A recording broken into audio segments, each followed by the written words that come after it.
Assalamualaikum warahmatullahi wabarakatuh. Alhamdulillahi rabbil alamin. Wassalatu wassalamu ala ashrafil anbiya'i wal mursalin Sayyidina Muhammadin wa ala alihi wa ashabihi ajma'in, amma ba'd. Anggota grup WhatsApp Dirasah Islamiyah yang semoga senantiasa dirahmati oleh Allah subhanahu wa ta'ala, kita lanjutkan kajian kita dari kitab Matnul Ghayah wat Taqrib karya Abu Syuja' al-Asfahani rahimahullahu ta'ala. Abu Syuja' al-Asfahani rahimahullahu ta'ala mengatakan, وَلَا يُؤْفَى عَنْ شَيْءٍ مِنَ النَّجَسَاتِ إِلَّا لِيَسِيرَ مِنَ الدَّمِ وَالْقَيْحِ وَمَا لَا نَفْسَ لَهُ سَائِلَةٌ إِذَا وَقَعَ فِي الْإِنَاءِ وَمَاتَ فِيهِ فَإِنَّهُ لَا يُنَجِّسُهُ. Dan najis itu tidak dimaafkan kecuali najis yang sedikit. Najis itu tidak dimaafkan kecuali sedikit darah atau nanah, atau binatang yang tidak memiliki darah.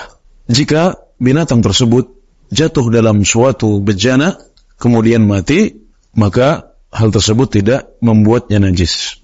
Ya, jadi semua najis itu meskipun hanya sedikit maka dia tidak dimaafkan, harus disucikan.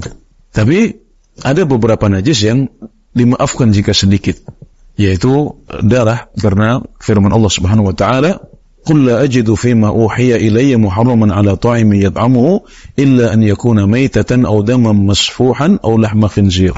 Dalam ayat ini disebutkan ada pengecualian daman masfuh, yang haram adalah darah yang banyak, darah yang mengalir.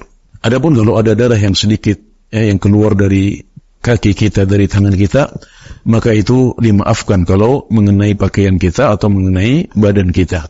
Kemudian juga qoih, yaitu nanah. Nanah itu kata para ulama asalnya dari darah, maka hukumnya sama dengan darah. Ini adalah pendapat jumhurul ulama.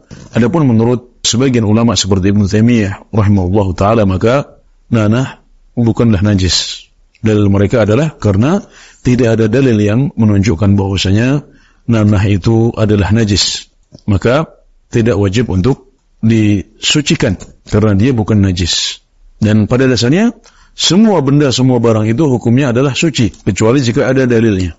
Adapun sebagian besar ulama, mereka mengatakan bahwasanya itu adalah najis. Maksudnya nanah itu adalah najis, karena nanah itu pada dasarnya darah. Dia berasal dari darah.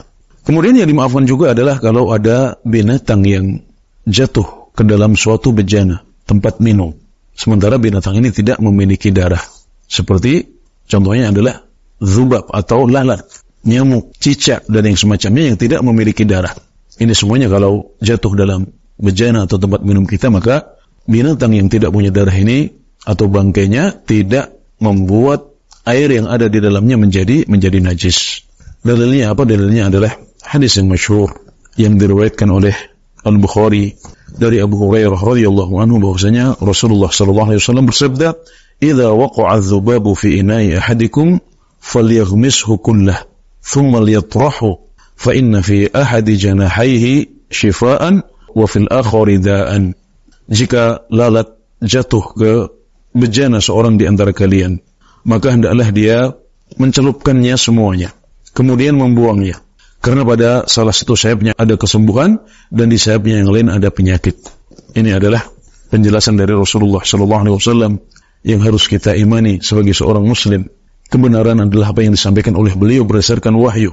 Dan kalau seandainya lalat ini najis, maka niscaya Rasulullah SAW tidak mungkin untuk memerintahkan kita mencelupkannya dalam minuman kita atau dalam bejana kita. Ketika beliau mengatakan bahwasanya kita hendaknya mencelupkannya semuanya, ini menunjukkan bahwasanya hal tersebut tidak membuat gelas kita atau bejana kita menjadi najis.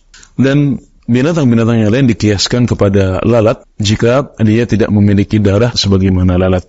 Ini adalah arti dari ma la nafsa lahu sa'ilah. Ya, jika binatang tersebut tidak memiliki darah. Ini yang dimaksudkan oleh para ulama. Dan masih ada beberapa baris yang lain dari pasal izalatun najazah ini, namun karena waktu yang terbatas, insyaallah kita akan teruskan pembahasannya pada sesi yang selanjutnya. Demikian, Allah Ta'ala a'lam. وصلى الله على نبينا محمد وعلى آله وصحبه وسلم وآخر دعوانا أن الحمد لله رب العالمين.